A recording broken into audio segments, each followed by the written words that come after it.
Hello and welcome to Andover Norton. I'm Ashley, the engineer at Andover Norton, and we got another video this week brought to you by an award nominated team for our series content presentation, which is good news. Hopefully it'll go further, but we're up against the likes of Eon and Harvester and some other big names, so hopefully it works out well for us, but it's nice to get just nominated. Now this week, one of the things that we get quite a few queries on are the gearbox, especially when it comes to the Dominator, because some people buy the wrong parts. They just assume that their bike is 1961 or 1963, and the problem with that is a lot of the parts are interchangeable. Some aren't though, and that's where we start to get the problems. So you could have a 1964 bike fitted with a 1961 gearbox, and it's going to be different inside. Something to be aware of.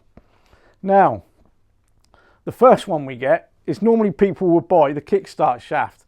The Kickstart shaft we produce is for bikes made after, I think it's 1964 for the Kickstart shaft, because this changed slightly in dimension. And not only that, it needs to go with the correct covers. Now, that comes on to the next thing. This here is a Commando cover, and you can see that it's a Commando cover because of where the actual cable inlet is for the clutch cable. Our Dominator covers tend to sit a bit further round. And likewise, we modify these now, so we put in the actual seal. So that's the difference between these. There's also a difference in the bush that sits inside for the Kickstart shaft, but it looks very similar. The difference, we were only talking something like 40 millimeter, but it's enough to stop this case going home when you go to fit it, and that's when most people realise they've got something wrong. The earlier cases on the Dominator are machined different, and that's prior to Gearbox, we believe, NA1001 or pre-64, depending on your model. Now, all well and good, you think, well, maybe if I switch the cover, I can get my Kickstart shaft that I bought, which is post-1964, to fit. Not quite, because the gearbox inner cover is different as well. So even though they all look similar, they're all different. Now, the bush in this one and some of the machining depths are slightly different. What they are, I don't know. I just know they're different, but we haven't got the drawing for the earlier one. This is the later one, which takes the later Kickstart shaft. Now, the other problem we get as well is you've sent me the wrong Kickstart spring.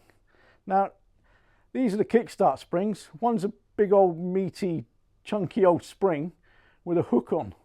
The other one is just an ordinary spring with just the bent part of the spring that locates within the case. The hook type, the later one that's fitted from 1964 through to the actual Commandos, hooks on the actual extended rivet piece there. Now, if you've got an early case, you'll find at about the 12 o'clock position, you've got a hole in which the right angle bend would fit in. It's only come to light that somebody said the other day, which hole I put it in? He actually had two holes drilled there. If you've got two holes, it needs to be the one closest to the 12 o'clock mark, or the right hand hole as you're looking from that way on the case. That'll give you a fighting chance. Now, depending on the Kickstart shaft you've got, if you've got an early one, this spring will fit in the single hole that you will find in the actual Kickstart shaft. Now, if you've got a later Kickstart shaft, it'll have two holes. So you can fit that one to the 64 and use that spring in the hole, or you can use that spring on the hook and it'll fit in to the hole which sits a bit further along the Kickstart shaft itself. Now, many of the changes came in apparently at Gearbox NA1001, but as you can see, when you look at an AMC gearbox with a cover like that, they all look much the same.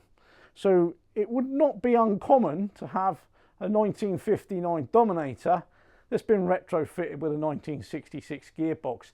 It will fit. It's only when you come to dismantle it and put the bits back together again that you find you've got problems. Now that you know there are differences, always one to bear in mind when your bike that you're stripping, or if you've just bought, it may not have the correct gearbox or the correct internals to what you think it may have. So I suggest it's always worth stripping it down, having a look, see what you got, and then get in touch, and then for us to supply the parts, because it's a bit of a pain when we supply the wrong parts because someone's fitted a later gearbox or early parts. Now, to compound this even further, it is possible to fit the later Kickstart shaft in the early gearbox. All you need to have are the gearbox inner and outer cover from a later model. Some people have managed it, I do believe, by machining new steel bushes and putting them in. How exactly they've done that or got it to work, I don't know, but they have. It's just another way of doing it. Now, if you've got any questions about the AMC Gearbox, please feel free to get in touch. You can find myself or Simon here at Andover Norton. Prefer to be contacted by email, because the phones, especially this time of the year, tend to be ringing off the hook every 2 minutes. So any queries, please get in touch, and we're trying to help you out where we can. Thank you very much.